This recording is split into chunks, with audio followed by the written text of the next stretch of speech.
যে তোমার মৃত্যু আমাকে অপরাধী করে দেয়।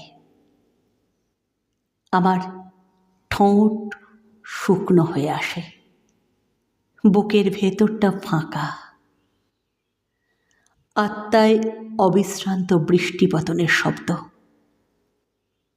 শৈশব থেকে বিষণ্ণ দীর্ঘশ্বাস। যে তোমার মৃত্যু আমাকে অপরাধী করে দেয়। বলিভিয়ার জঙ্গলে নীল প্যান্টালুন পরা তোমার ছিন্ন ভিন্ন শরীর, তোমার খোলা বুকের মধ্যখান দিয়ে নেমে গেছে শুকনো রক্তের রেখা। চোখ দুটি চেয়ে আছে, সেই দৃষ্টি এক গোলার্ধ থেকে ছুটে আসে অন্য গোলার্ধে। যে তোমার মৃত্যু আমাকে অপরাধী করে দেয়। শৈশব থেকে মধ্য যৌবন পর্যন্ত দীর্ঘ দৃষ্টিপাত। আমারও কথা ছিল হাতিয়ার নিয়ে তোমার পাশে দাঁড়াবার। আমারও কথা ছিল জঙ্গলে কাদায় পাথরের গুহায় লুকিয়ে থেকে সংগ্রামের চরম মুহূর্তটির জন্য প্রস্তুত হওয়ার। আমারও কথা ছিল রাইফেলের কোঁদো বুকে চেপে প্রবল হুঙ্কারে ছুটে যাওয়ার। আমারও কথা ছিল ছিন্ন ভিন্ন লাশ ও গরম রক্তের ফোয়ারার মধ্যে বিজয় সঙ্গীত শোনাবার। কিন্তু আমার অনবরত দেরি হয়ে যাচ্ছে।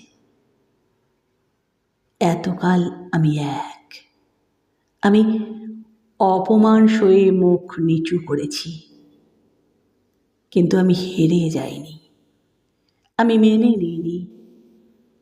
আমি ট্রেনের জানলার পাশে, নদীর নির্জন রাস্তায়, ফাঁকা মাঠের আলপথে, শ্মশানতলায়, আকাশের কাছে, বৃষ্টির কাছে, বৃক্ষের কাছে, হঠাৎ ওঠা ঘূর্ণিধুলোর ঝড়ের কাছে আমার শপথ শুনিয়েছি।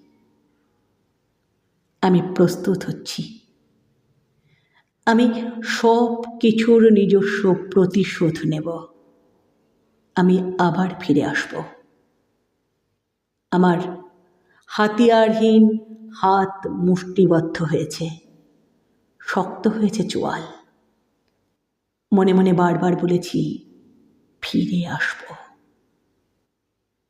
যে তোমার মৃত্যু আমাকে অপরাধী করে দেয়। আমি এখনো প্রস্তুত হতে পারিনি। আমার অনবরত দেরি হয়ে যাচ্ছে। আমি এখনো সুড়ঙ্গের মধ্যে আধো আলো ছায়ার দিকে রয়ে গেছি। আমার দেরি হয়ে যাচ্ছে। যে তোমার মৃত্যু আমাকে অপরাধী করে দেয়।